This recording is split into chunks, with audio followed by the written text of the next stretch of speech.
આકાશવાણી સમાચાર જયેશ પટેલ વાંચે છે. સૌપ્રથમ મુખ્ય સમાચાર. ભારતીય અવકાશયાત્રી આંતરરાષ્ટ્રીય અવકાશ મિશનના ભાગરૂપે આવતા મહિને આંતરરાષ્ટ્રીય અવકાશ સ્ટેશન જશે. પ્રધાનમંત્રી નરેન્દ્ર મોદીએ ટેસ્લાના સીઈઓ એલન મસ્ક સાથે ટેકનોલોજી અને નવીનતાના ક્ષેત્રોમાં સહયોગ અંગે ચર્ચા કરી. કેન્દ્રીય ગૃહમંત્રી અમિત શાહે કહ્યું કે છત્તીસગઢના બીજાપુર જિલ્લામાંથી 22 નક્સલવાદીઓની શસ્ત્રો અને વિસ્ફોટક સાથે ધરપકડ કરાઈ. ઇલેક્ટ્રોનિક્સ મંત્રી અશ્વિની વૈષ્ણવે કહ્યું કે છેલ્લા 10 વર્ષમાં ઇલેક્ટ્રોનિક ઉત્પાદનમાં 5 ગણો વધારો થયો છે. આજે ગુડ ફ્રાઇડે છે. ભગવાન ઈસુ ખ્રિસ્તને સૂળી પર ચઢાવવાની યાદમાં ગુડ ફ્રાઇડે ઉજવવામાં આવી રહ્યો છે. અને આઈપીએલ ક્રિકેટમાં રોયલ ચેલેન્જર્સ બેંગ્લોર અને પંજાબ કિંગ્સ વચ્ચેની મેચમાં વરસાદને કારણે શરૂ થઈ શકી નથી. સમાચાર વિગતવાર. ભારત તેની અવકાશ યાત્રામાં ફરી એકવાર ઇતિહાસ રચવા જઈ રહ્યું છે. એક ભારતીય અવકાશયાત્રી આંતરરાષ્ટ્રીય અવકાશ મિશનના ભાગરૂપે આવતા મહિને આંતરરાષ્ટ્રીય અવકાશ સ્ટેશન જશે. ભારતીય વાયુસેનાના group captain Shubhanshu Shukla Axiom space mission AXY-4નો ભાગ બનશે.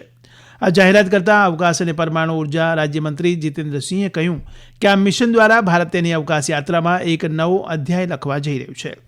આગામી મહિનાઓમાં ભારતીય અવકાશ સંશોધન સંગઠન ઇસરોની મુખ્ય ભાવિ યોજનાઓની સમીક્ષા કરવા માટે નવી દિલ્હીમાં એક ઉચ્ચસ્તરીય બેઠક બાદ ડોક્ટર સિંહે કહ્યું કે દેશ અવકાશમાં આગામી સીમાચિહ્ન પાર કરવા માટે તૈયાર છે. શ્રી સિંહે આગામી માનવાવકાશ ઉડાન અને ઇસરોના અનેક મહત્વપૂર્ણ મિશનનો પણ ઉલ્લેખ કર્યો. ડોક્ટર સિંહે કહ્યું કે આ પ્રયાસ માત્ર વૈજ્ઞાનિક જ નથી પણ આત્મનિર્ભર ભારત અને વિકાસના વિઝન સાથે પણ સુસંગત છે. પ્રધાનમંત્રી નરેન્દ્ર મોદીએ ટેસ્લાના મુખ્ય કાર્યકારી અધિકારી એલન મસ્ક સાથે ટેકનોલોજી અને નવીનતાના ક્ષેત્રોમાં સહયોગ અંગે ચર્ચા કરી. સોશિયલ મીડિયા પોસ્ટમાં શ્રી મોદીએ કહ્યું કે શ્રી મસ્ક સાથેની ચર્ચામાં આ વર્ષની શરૂઆતમાં વોશિંગ્ટન ડીસીમાં તેમની સાથે થયેલા મુદ્દાઓ સહિત વિવિધ મુદ્દાઓ પર ચર્ચા થઈ હતી. શ્રી મોદીએ ટેકનોલોજી અને નવીનતાના ક્ષેત્રમાં અમેરિકા સાથે ભાગીદારીને વધુ મજબૂત બનાવવાની ભારતની પ્રતિબદ્ધતાને દોહરાવી હતી. પ્રધાનમંત્રી નરેન્દ્ર મોદી દ્વારા સંકલિત સંસ્કૃતિ પરના વિચારો અને ભાષણો પર આધારિત પુસ્તક સંસ્કૃતિકા 5મા અધ્યાયનું આજે નવી દિલ્હીમાં વિમોચન કરવામાં આવ્યું. આ પુસ્તક પ્રધાનમંત્રી શ્રી મોદી દ્વારા વિવિધ પ્રસંગોએ આપવામાં આવેલા ભાષણનો સંગ્રહ છે, જે ભારતીય સંસ્કૃતિ, પરંપરાઓ, આધ્યાત્મિક મૂલ્યો અને સાંસ્કૃતિક વારસાને ઉજાગર કરે છે. આ પુસ્તકનું વિમોચન જૂના અખાડાના પ્રમુખ આચાર્ય મહામંડલેશ્વર સ્વામી અવધેશાનંદ ગિરી મહારાજે કર્યું. આ કાર્યક્રમની અધ્યક્ષતા કરતા રાજ્યસભાના ઉપાધ્યક્ષ હરિવંશે દેશની સંસ્કૃતિ, પરંપરાઓ, આધ્યાત્મિક મૂલ્યો અને સાંસ્કૃતિક વારસાને જાળવી રાખવા માટે પ્રધાનમંત્રી નરેન્દ્ર મોદીના પ્રયાસોની પ્રશંસા કરી હતી. શ્રીમદ ભગવદ્ ગીતા અને ભરતમુનિના નાટ્યશાસ્ત્રને યુનેસ્કોના મેમરી ઓફ ધ વર્લ્ડ રજિસ્ટરમાં સામેલ કરવામાં આવ્યા છે. કેન્દ્રીય મંત્રી ગજેન્દ્રસિંહ શેખાવત દ્વારા સોશિયલ મીડિયા પરની એક પોસ્ટનો જવાબ આપતા પ્રધાનમંત્રી નરેન્દ્ર મોદીએ તેની પ્રશંસા કરતા કહ્યું કે આનાથી ભારતના સમયાતીત જ્ઞાન અને સમૃદ્ધ સંસ્કૃતિને વૈશ્વિક માન્યતા મળી છે. કેન્દ્રીય ગૃહમંત્રી અમિત શાહે કહ્યું છે કે કોબરા કમાન્ડો અને છત્તીસગઢ પોલીસે છત્તીસગઢના બીજાપુર જિલ્લામાંથી 22 નક્સલવાદીઓની આધુનિક શસ્ત્રો અને વિસ્ફોટક સામગ્રી સાથે ધરપકડ કરી છે. સોશિયલ મીડિયા પોસ્ટમાં શ્રી શાહે કહ્યું કે સુકમાની બડેસેટ્ટી પંચાયતમાં ઘણા નક્સલીઓએ આત્મસમર્પણ કર્યું છે, જેને કારણે આ પંચાયત સંપૂર્ણપણે નક્સલ મુક્ત બની ગઈ છે. તેમણે નક્સલવાદીઓને અપીલ કરી કે તેઓ શક્ય તેટલી વહેલી તકે પોતાના હથિયારો છોડી દે અને સરકારની શરણાગતિ નીતિ અપનાવીને મુખ્ય પ્રવાહમાં જોડાય. ગૃહમંત્રીએ કહ્યું કે સરકાર આવતા વર્ષે 31 માર્ચ પહેલાં દેશને નક્સલવાદના અભિશાપમાંથી મુક્ત કરવા માટે પ્રતિબદ્ધ છે. માહિતી અને પ્રસારણ રાજ્યમંત્રી ડોક્ટર એલ મુરુગને પહેલેથી 4 મે દરમિયાન મુંબઈમાં યોજાનારી વિશ્વ ઓડિયો વિઝ્યુઅલ અને મનોરંજન પરિષદની ચાલી રહેલી તૈયારી અંગે સમીક્ષા બેઠક યોજી હતી. આ બેઠકમાં કેન્દ્ર અને મહારાષ્ટ્ર સરકારના નોડલ અધિકારીઓએ ભાગ લીધો હતો.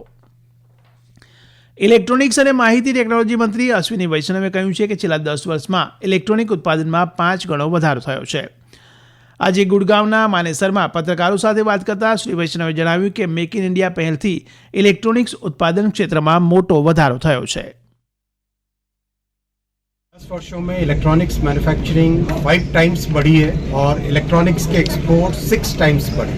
करीब 25 लाख लोग रोजगार में हैं इलेक्ट्रॉनिक्स सेक्टर में. इलेक्ट्रॉनिक्स की डिजाइन कैपेबिलिटीज भारत में आने लगी. टेलीकॉम के network equipment, AI cameras, automobile electronics से रिलेटेड प्रोडक्ट्स, मेडिकल इलेक्ट्रॉनिक्स से रिलेटेड प्रोडक्ट्स, इन सब का डिज़ाइन मैन्युफैक्चर भारत में होने लगा है।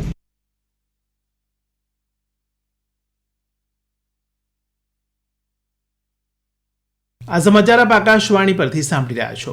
આ સમાચાર આપ અમારી YouTube channel AIR news Gujarat પર પણ સાંભળી શકશો. વધુ સમાચાર માટે અમારી વેબસાઇટ newsonair.gov.in/gujarati અને અમારા એક્સ હેન્ડલ AIR_news_ABAD ને ફોલો કરશો. પૂર્વ કેન્દ્રીય મંત્રી અને ભાજપ નેતા અનુરાગ ઠાકુરે નેશનલ હેરાલ્ડ કેસમાં કોંગ્રેસ પક્ષ પર નિશાન સાધ્યું છે.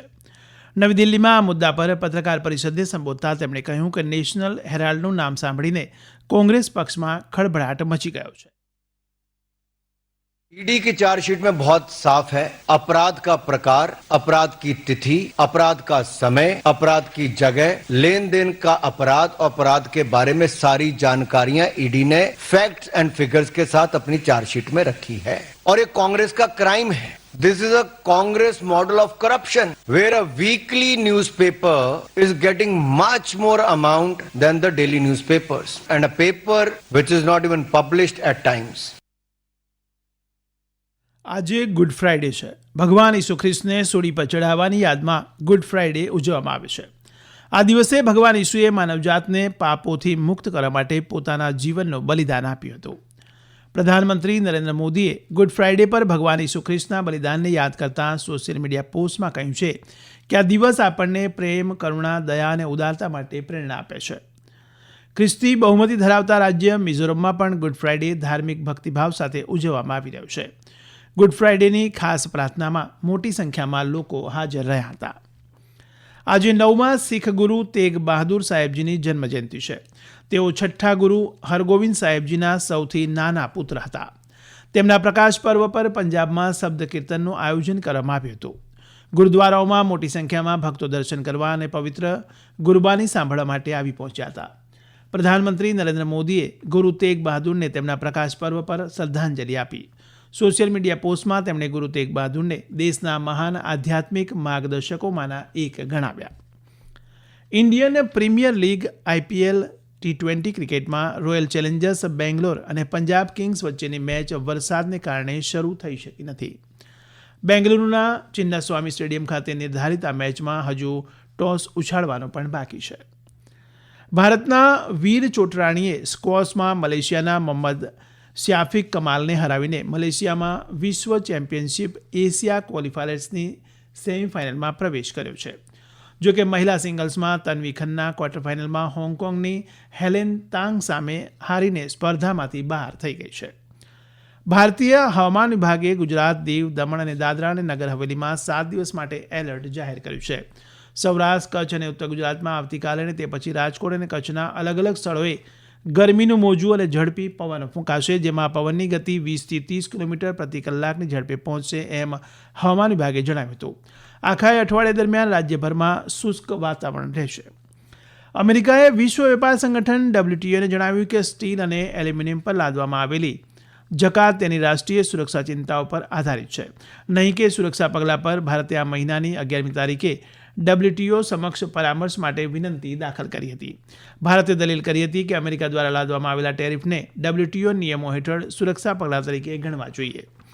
સરકારે આજે સેટેલાઇટ આધારિત ટોલ અંગે સ્પષ્ટતા કરી છે. 1 મેથી આ સિસ્ટમ શરૂ થવા અંગે કોઈ નિર્ણય લેવામાં આવ્યો નથી. સંબંધિત મીડિયા અહેવાલોને નકારી કાઢતા માર્ગ પરિવહન અને ધોરીમાર્ગ મંત્રાલયે કહ્યું કે મંત્રાલય કે ભારતીય રાષ્ટ્રીય ધોરીમાર્ગ સત્તામંડળે આ સંદર્ભમાં કોઈ નિર્ણય લીધો નથી. અંતમાં મુખ્ય સમાચાર ફરી એકવાર.